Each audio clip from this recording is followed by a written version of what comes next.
എല്ലാവർക്കും എൻ്റെ ഹൃദയം നിറഞ്ഞ ഈദ് മുബാറക്. സ്നേഹവും സാഹോദര്യവുമൊക്കെ സൂക്ഷിച്ചിരുന്ന നമ്മുടെയൊക്കെ മനസ്സിനെ അകലങ്ങളിലേക്ക് മാറ്റിക്കൊണ്ടാണ് കോവിഡ് എന്ന മഹാമാരി കടന്നു വന്നത്. എന്നാലും സുരക്ഷാ കവചങ്ങളൊരുക്കി നമുക്ക് അവയെ തുരത്തിയോടിക്കാം. എല്ലാവർക്കും ഒരിക്കൽ കൂടി ഈദ് ആശംസകൾ. ഇരുളിനെ വകഞ്ഞു മാറ്റി ഒളിഞ്ഞു നോക്കുന്ന പൊന്നമ്പിളി. തെക്കുപേരിൻ്റെ ധ്വനികളുടെ അകമ്പടിയോടെ വീണ്ടും ഒരു വലിയ പെരുന്നാൾ കടന്നെത്തിയിരിക്കുകയാണ്. നമ്മളിൽപ്പെട്ട ഒട്ടനവധി ആളുകൾ രോഗശയ്യയിലും അതുപോലെ തന്നെ ക്വാറന്റൈനും ഒക്കെ ആയി ഇരിക്കുകയാണ്.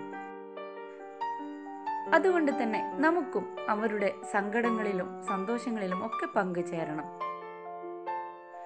വൃക്ഷത്തലപ്പുകൾക്കിടയിലൂടെ ഒളിഞ്ഞു നോക്കുന്ന ഈ ഒരു പെരുന്നാൾ സൂര്യനെ കാണുമ്പോൾ നമ്മുടെ ഉള്ളിൽ ഒട്ടനവധി സന്തോഷങ്ങൾ ഓടിയെത്തും.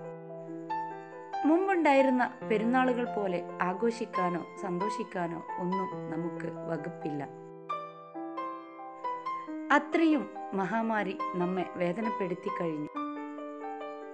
പെരുന്നാൾ മധുരം പോലെ തന്നെ ഒട്ടനവധി കൂട്ടുകാരുള്ള എൻ്റെ ഈ ഒരു ചാനലിൽ വല്ലാതെ മനസ്സിൽ ആകർഷിച്ച കുറേ കൂട്ടുകാരുണ്ട്.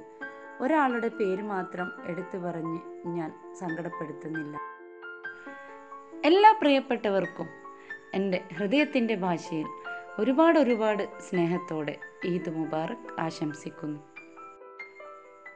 ഈദിൻ്റെ ആരവാരങ്ങളിലെല്ലാം നമ്മൾ നമ്മുടെ കുടുംബത്തിൻ്റെ സുരക്ഷയും മറ്റുള്ള കാര്യങ്ങളും മറക്കാതിരിക്കുക. സുരക്ഷാക്കുറവ് നമുക്ക് തന്നെ വിനയായി തീരാതിരിക്കാൻ ശ്രദ്ധിക്കുക. വീണ്ടും കാണുന്നത് വരെ നന്ദി, നമസ്കാരം.